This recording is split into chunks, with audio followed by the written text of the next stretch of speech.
Welcome to lesson 23 English for beginners. In this lesson, we will try to learn how to talk about our weekends and holidays.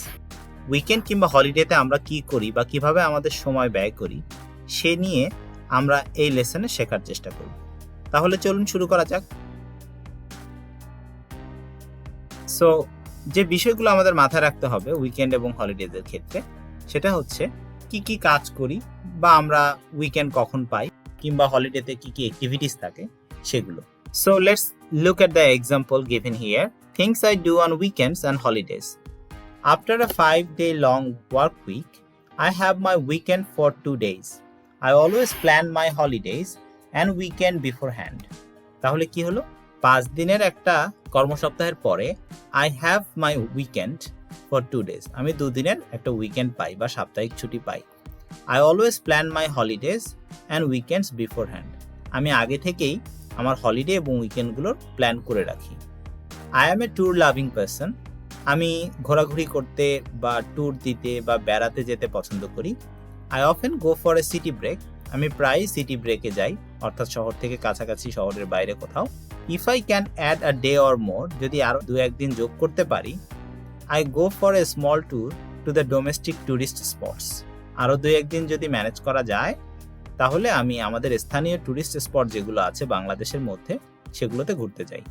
I have already visited most of the popular places in Bangladesh. বাংলাদেশের প্রায় সব popular প্লেসই আমি ঘুরে ফেলেছি। During holidays like Eid and Ramadan, Ramzan এবং ঈদের যে holiday আছে সেই হলিডের সময় I also visit my home town from time to time. অর্থাৎ এই ছুটির দিনগুলোতে, ঈদ এবং রমজানের ছুটিগুলোতে আমি মাঝে মাঝেই আমার হোম টাউন ভিজিট করি।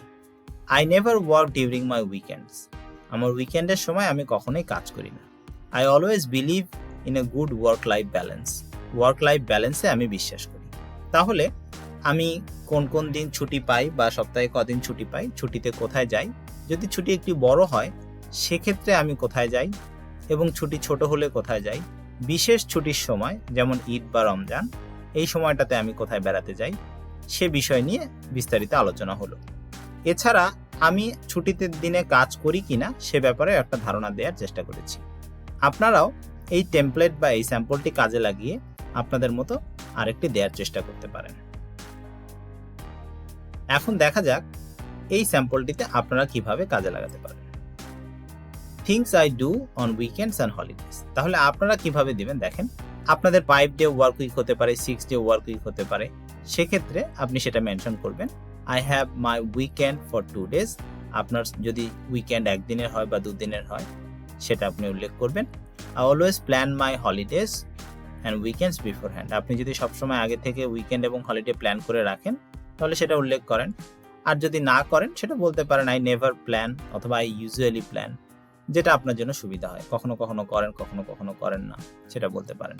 আবার এমনও হতে পারে যে আপনি ছুটির দিনে ঘুমিয়েই কাটিয়ে দেন, সেটাও আপনি হলিডেজ বা উইকেন্ডে মেনশন করতে পারেন।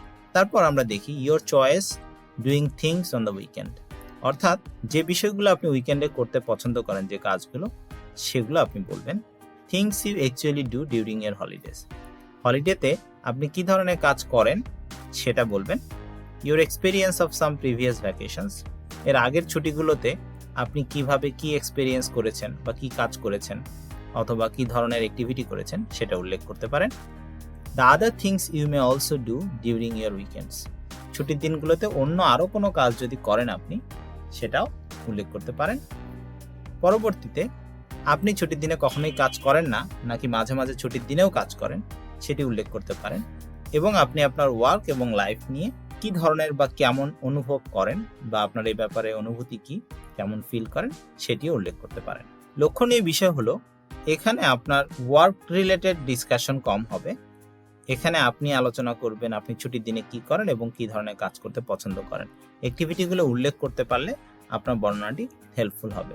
So by giving description of things you do on your weekends and holidays you can develop your speaking fluency for describing something that you do.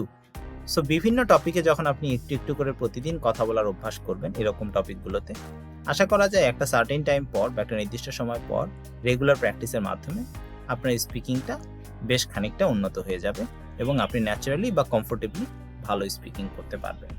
So that was the end of talking about weekends and holidays, lesson 23. We'll try to discuss something new, something different in the next lesson. Until then, keep practicing and keep learning English. Thank you very much. That's the end of lesson 23.